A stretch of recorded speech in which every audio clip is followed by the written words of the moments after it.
Kompas Petang berlanjut, saya Tifal Solesa.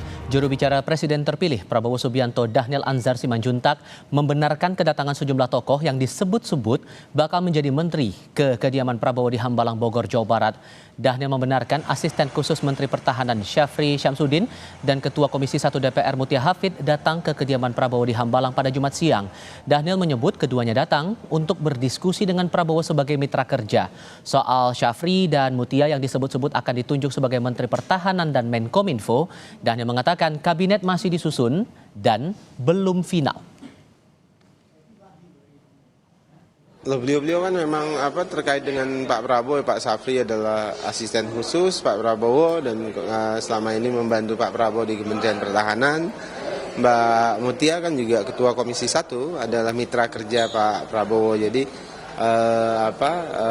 beliau ya sering berdiskusi dengan Pak Prabowo. Yang Mutia jadi Kominfo, Pak Syafri akan jadi Menhan di periodenya Pak Prabowo nanti. Itu Anda yang tahu, saya nggak tahu. Tapi yang jelas nanti akan diumumkan Pak Prabowo secara langsung. Saya batuk loh gara-gara itu. Tapi kalau Dhanil turut merespons rumor Kepala Badan Intelijen Negara Budi Gunawan dan Menpan RB Abdullah Azwar Anas yang bakal masuk kabinet Prabowo. Budi Gunawan dikenal merupakan orang dekat Ketua Umum PDI Perjuangan Megawati Soekarno Putri dan pernah menjadi ajudan saat Megawati menjabat sebagai presiden.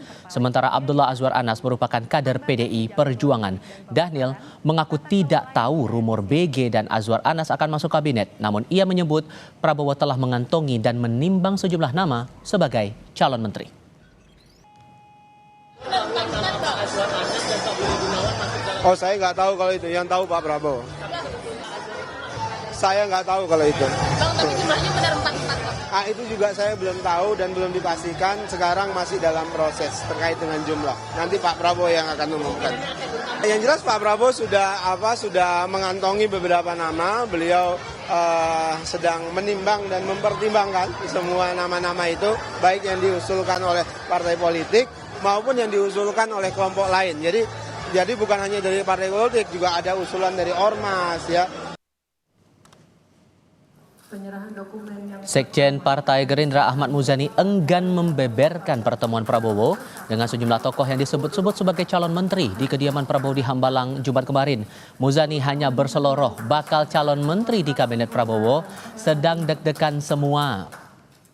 Menteri Hukum dan HAM. Sedikit Pak, kemarin ada pertemuan di Hambalang, itu soal menteri ya Pak ya? Pak Sekjen. Entahlah. Tapi nama-nama yang udah kesebut sekarang tuh emang benar akan masuk dalam kementerian? Nggak tahu. Iya Pak Sekjen mah, jadi sedikit agak. Pokoknya sekarang pada deg piar. Pak, katanya BG juga mau dapat jadi menteri. Di lain pihak, Wakil Ketua DPR sekaligus politisi Partai Golkar Ludwig Paulus menilai pemanggilan calon menteri oleh Presiden terpilih Prabowo Subianto hal yang baik. Menurutnya, dengan memanggil calon menteri artinya Prabowo meminta masukan untuk mencapai target kabinet pemerintahannya.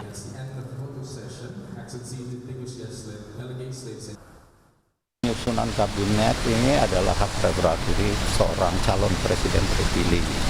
Nah, kalau ternyata Pak Prabowo memanggil, bagus dong. Bagus kan? Artinya beliau juga minta masukan bahwa beliau sebagai presiden yang punya mandat, yang punya hak prerogatif, tidak semata-mata dia bilang ini maunya saya, tapi dia mengundang orang lain, mengundang berikan masukan nih dengan bidang-bidang pekerjaan ini baiknya gimana. Karena kembali lagi ada target yang akan dicapai. Ketua DPP PDI Perjuangan Puan Maharani merespons rumor Kepala Badan Intelijen Negara Budi Gunawan akan masuk kabinet Prabowo Gibran.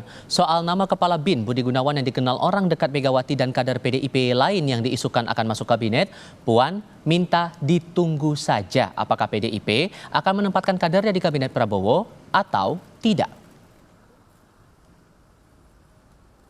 Belum bicara terkait dengan masalah kabinet karena kami masih fokus dengan pelantikan tanggal 1 Oktober, pelantikan anggota DPR tanggal 1 Oktober.